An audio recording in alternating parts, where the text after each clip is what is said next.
मुंबई महानगरपालिका निवडणुकीनंतर स्थायी समिती, शिक्षण समिती आणि सुधारणा समितीच्या सदस्यांची नावे जाहीर करण्यात आली आहेत. महापौर रितू तावडे यांनी अधिकृतपणे यादी जाहीर केली, ज्यामध्ये स्थायी आणि सुधारणा समित्यांसाठी प्रत्येकी 26 आणि शिक्षण समितीसाठी 22 सदस्यांचा समावेश आहे.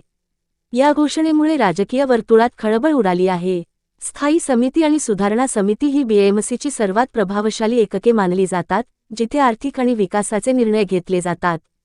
22 सदस्यांची असलेली शिक्षण समिती शाळा आणि क्षेत्रीय धोरणांशी संबंधित निर्णय घेईल.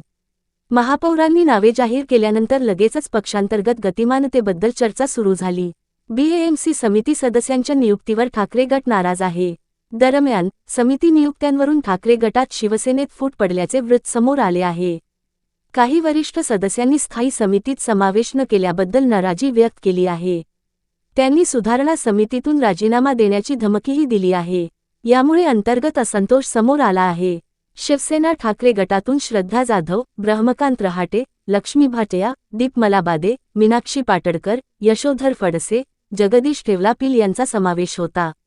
या नावांना संघटनेत पाठिंबा आणि विरोध दोन्ही मिळालं.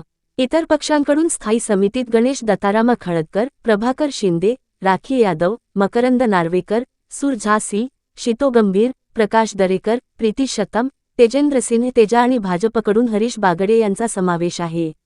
शिवसेनेच्या शिंदे गटाकडून एम गोयल, यामिनी यादव आणि अंजली नायक यांचा समावेश करण्यात आला आहे. बेस्ट परिवहन समितीमध्ये भाजपकडून आकाश राजपुरोहित, संतोष माडेकर, रमाकांत गुप्ता, सुनील गडाचार्य आणि प्रमोद बाकोडे यांचा समावेश आहे. ठाकरे गटाकडून प्रवीण मोरोजोकर, सुनील नितीन नाडगावकर आणि सुमित हरे, शिंदे गटाकडून उपेंद्र सावंत यांचा समावेश करण्यात आला आहे. काँग्रेस पक्षाकडून आशा कोपकर, चंद्रकांत भीमराव मच्छलीकर आणि सैफुल खान यांचीही समितीवर नियुक्ती करण्यात आली आहे. आतापर्यंतच्या बातम्या एवढ्याच. अशाच बातम्यांसाठी आमच्याशी संपर्कात रहा.